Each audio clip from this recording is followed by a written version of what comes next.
Hello everyone, আজকের ক্লাসে আমরা কিভাবে একটি কার্ড পেজ ডিজাইন করতে হয় সে বিষয়টি নিয়ে আলোচনা করব।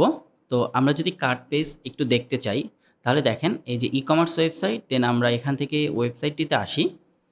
এখানে আসার পরে যখন আমরা কোনো প্রোডাক্ট অ্যাড টু কার্টে করছি, এটাতে অ্যাড করছি, দেন অ্যাড টু কার্ট করার পরে ভিউ কার্ট এখানে যখন আমরা ক্লিক করছি তখন যে পেজটি আসছে এই পেজটিকে বলা হয় card page.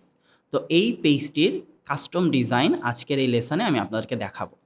So card page design করার জন্য আমরা চলে যাচ্ছি টেমপ্লেটস, দেন টেমপ্লেটসের ভেতর থেকে থিম বিল্ডার এই অপশনসটিতে। দেন এখান থেকে এসে দেখবেন যে কার্ড নামে কোনো অপশনস দেওয়া আছে কিনা। সো এখানে যদি আমি আসি তাহলে হেডার, ফুটার, সিঙ্গেল পেজ, দেখেন এখানে কিন্তু কার্ড নামে কোনো অপশনস দেওয়া নেই।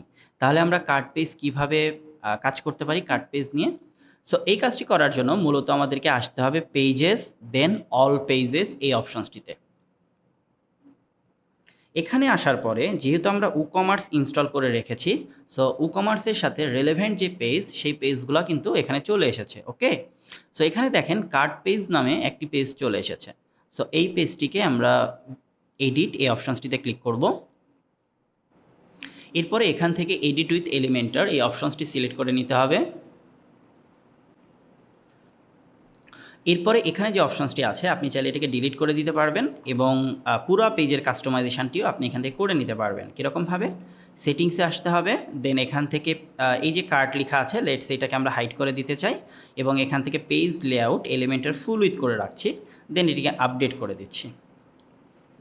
এরপরে ধরুন আপনি এখানে নতুন একটি সেকশন নেবেন। সো এখানে নতুন একটি সেকশন নিচ্ছি এবং এটির একটি কালার দিয়ে রাখছি জাস্ট বোঝানোর জন্য। সো এটির কালার আমরা ব্ল্যাক করে রাখছি এবং এটির ভেতরে একটি হেডিং ব্যবহার করছি যেখানে লেখা থাকলো কার্ড পেজ। ওকে, এবং এটিকে আমরা সেন্টারাইজ করে রাখলাম। আমি মূলত আপনাদেরকে এখান থেকে যে আইডিয়াটা দেওয়ার চেষ্টা করব সেটি হচ্ছে কার্ড পেজের ওপর এখন আপনার পুরো কন্ট্রোল আছে, আপনি এটিকে আপনার মতো করে ডিজাইন করে নিতে পারবেন। সো এখান থেকে এসে আমরা দুটো কলাম নেওয়ার চেষ্টা করছি। সো এখান থেকে কন্টেইনার এটিকে এখানে রাখলাম, দেন এটিকে রাইট ক্লিক করে ডুপ্লিকেট করে রাখি, তাহলে দুটো কন্টেইনার হলো। এখন এখানে আপনি বেশ কিছু উইজেটস অ্যাড করে দিতে পারবেন। নর্মালি কি হয়, এখানে যে প্রোডাক্টগুলো অ্যাড করেছেন সেই প্রোডাক্টগুলো লেফট সাইডে থাকছে এবং কার্ট টোটাল এটা রাইট সাইডে থাকছে। ওকে, তো আমরা এখানে দেখি যে আমরা কোন অপশনসগুলো অ্যাড করতে পারি।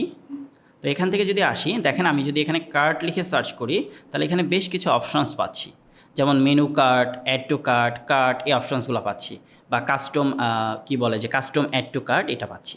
তো আমরা এখান থেকে কী করবে, যে কার্ট যেটা লেখা আছে এই কার্টটাকে টেনে ধরে এনে আমরা এখানে রাখলাম। ওকে, দেখি কি হয়। এবং এই যে রাইট সাইডের যে কলাম এটিকে আপাতত আমরা ডিলিট করে দিচ্ছি। সো এই কার্টটিকে যদি টেনে এনে ড্র্যাগ করে এখানে রাখি তাহলে দেখুন একদম হুবহু এটা পেয়েছি এবং ডান সাইডে যেটা আগে নিচে ছিল সেটা কিন্তু এখন রাইট সাইডে চলে আসছে।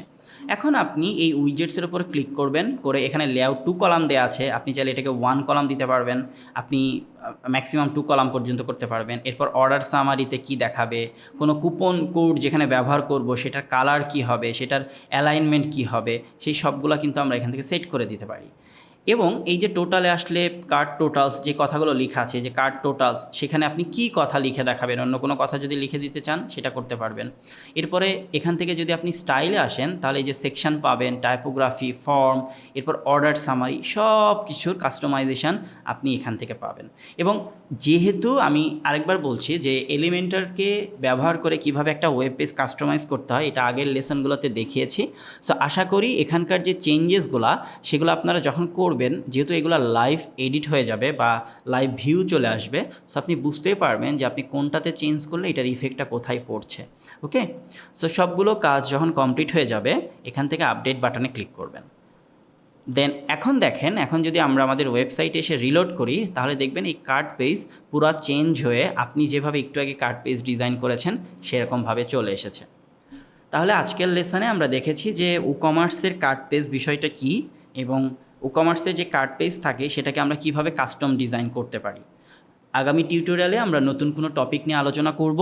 আশা করি সে পর্যন্ত আপনারা এই টপিকটা যেটা আজকে দেখিয়েছি সেটা নিয়ে খুব ভালো মতো করে নিজেরা রিসার্চ করবেন, প্র্যাকটিস করবেন, যাতে করে আইডিয়াগুলো ক্লিয়ার হয়ে যায় আপনাদের কাছে।